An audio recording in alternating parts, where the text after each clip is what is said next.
be open to experience, be willing to try new things, don't have a rigid plan, accept random acts of hospitality without judgment or fear. Don't be afraid to wander, don't be afraid to eat a bad meal. You know, if you don't risk the bad meal, you'll never get the magical one.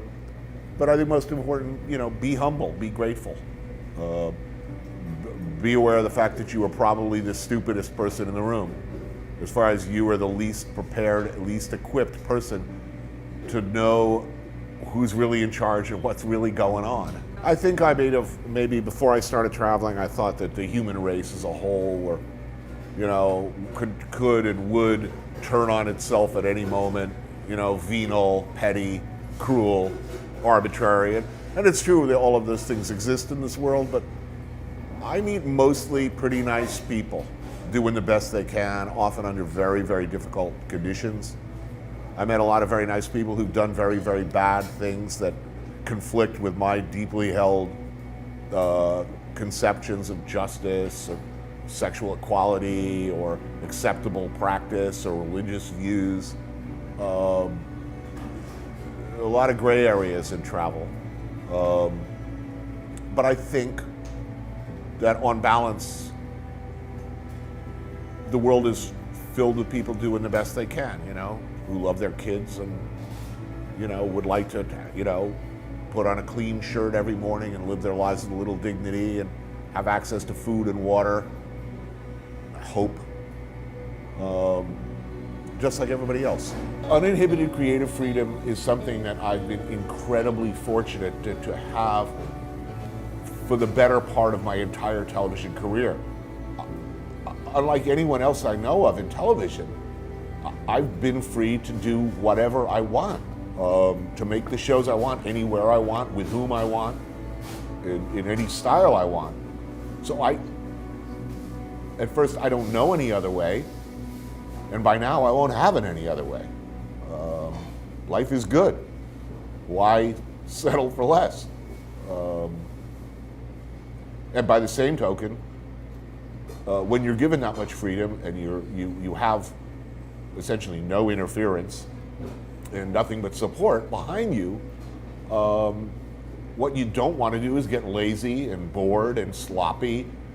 To me, I'd much rather not make TV at all, or make even unsuccessful TV, than make competent television. You know, it's very easy to make a conventional travel or food show at this point. It's like shooting porn. It's the same shot sequence and the same sort of limited terminology.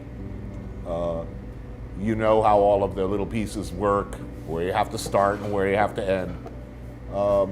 I detest competent, workmanlike storytelling, and I'm always very, you know, the times that we do that, I'm very unhappy with that.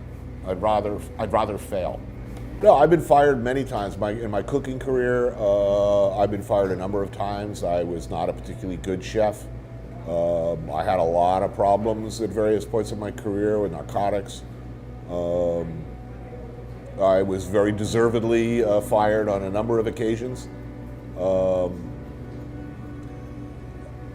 But I mean, if you're talking about failure,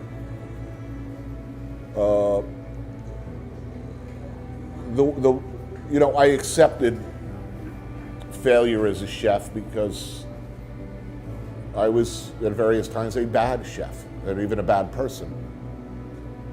These days, if I fail, it's because I tried to do something and did not succeed, or I just was not able to do what I hoped to do or wanted to do. Or maybe I tried to do something that just clearly in retrospect didn't work, but I would much rather that.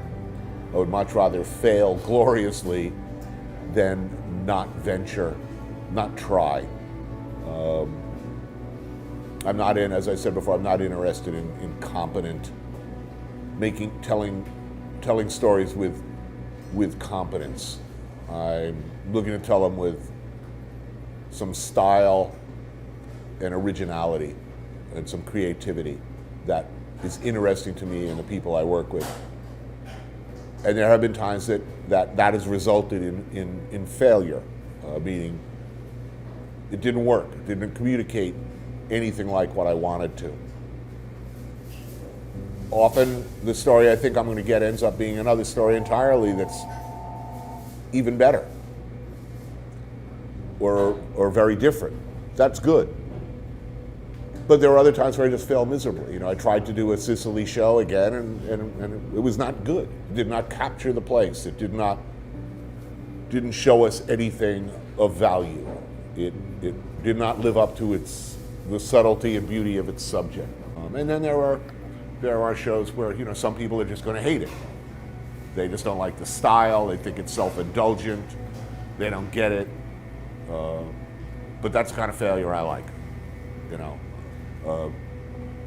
A powerful reaction one way or the other is infinitely preferable to me than pleasing everybody. If I walk in a room where everybody agrees with me, I find that frightening and dismaying and boring as fuck.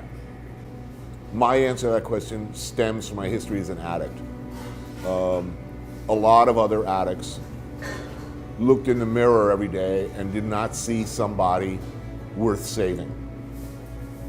Even at my worst, there was a level of vanity, I guess. I looked in the mirror and saw somebody deep in there, regardless of how low I was, my circumstances. I had a high enough opinion of myself that I thought it's worth going forward. I think a lot of people in a similar situation, for whatever reason, look in the mirror and see somebody bad, unworthy of good things, and allow themselves or excuse a downward spiral because they don't really believe in their basic worth. I did, so that's vanity. I think it's the same drive that allows me to tell stories in books and on TV. Because let's face it, anybody who writes a book or goes on TV with the notion that they have a story worth telling that people might want to listen to, you're really already, by definition now, a sort of an aberrant personality and a monster of self-regard. This is a very unreasonable attitude. I have a story that you will want to listen to for 10 minutes. Why would any reasonable, and I might make a living doing that. Some of you might even want to pay for that story, to the point that I could make a living doing that rather than washing dishes or preparing meals. That's not normal. That takes something, and I don't know whether that's, that's often very much at odds with being a functioning, well-rounded, good person in the conventional sense. That kind of vanity, narcissism, self-regard, self-importance, and cheerful willingness to examine and share your feelings. I think Fran Lebowitz said at one point, if you're sharing your feelings, that's not sharing, that's leaking. When that book came out, it was immediately a bestseller, and it changed my life overnight. I mean, I was desperately in debt, hadn't paid my rent in time ever, had owed Amex for 10 years without making a single payment, owed the IRS, hadn't even filed, was in very, very, very insecure place at age 44. Suddenly, people were offering me things and offering me opportunities. And I think if I was old enough and I fucked up enough already that I just said, I realized this is a lucky break, was unlikely to get another. So I made very careful choices in that environment, was very determined to not fuck up. I didn't go for easy money, I didn't grab the first thing, I did not give Food Network the show they wanted.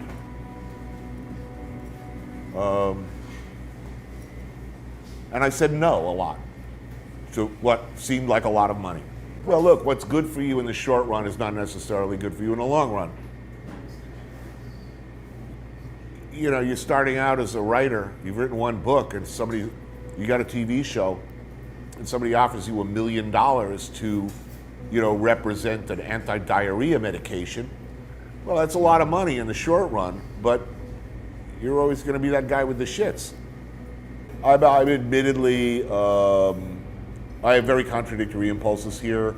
I'm old school in a lot of ways. I think you should at least know how to make a beef bourguignon correctly according to the original recipe, to the degree that anything can be authentic. You should know how to, some dishes, to me, like a cacio e pepe or traditional Italian pastas, I get really pissy if people riff on them. You put chicken in a carbonara, you lost me. It's unforgivable sin against God. But on the other hand, there are guys that came out of blues and R&B who turned out to be Jimi Hendrix. There are people who can riff on and improvise on classics and create whole new wonderful worlds. And what is authentic is mostly meaningless anyway. I mean, the tomato is not authentic Italian. I mean, it came from the New World. Chinese food is always evolving, so it's protective and instinctively hostile to new as I can be. I know too many really creative chefs, and I understand the changing world. Is it pleasurable, I guess, is the benchmark for me. If you're gonna mess with a classic, are you making something more dazzling that says, look at me and how smart I am? Or are you in some way improving it? Is it pleasurable? Is a chicken Caesar more pleasurable than a plain Caesar? I think not. I think the chicken takes away, but that's my opinion. I'm relentlessly, pathologically punctual. I think that comes from all those years as a chef and more importantly as a cook. If you showed up late as a cook, you're letting your people down in a very tangible way. Somebody else has to physically do the work, do the setup, or you lose the shift, or you get fired. As a chef, cooks who showed up late, who were disorganized, who couldn't keep a lot of stuff going on in their heads, they failed. And when they failed, we all went down with them. So I am a relentlessly, possibly even unhealthily, anal retentive, obsessive compulsive, clean up after when I'm cooking, I'm cleaning up after myself constantly. I keep things organized. I write lists. I keep my schedule up to date. I am never late. And as part of that, if I say to you, I'm going to meet you tomorrow at, 12 minutes after 5 to see John Wick 7, I will be there at, 5:02, hanging out across the street, discreetly observing to see what time you show up. And I'll be making some very important decisions based on your arrival time. It's a curse and a blessing. But I think everything important I ever learned, I learned as a dishwasher and as a cook. You show up on time, you organize, you stay organized, you clean up after yourself.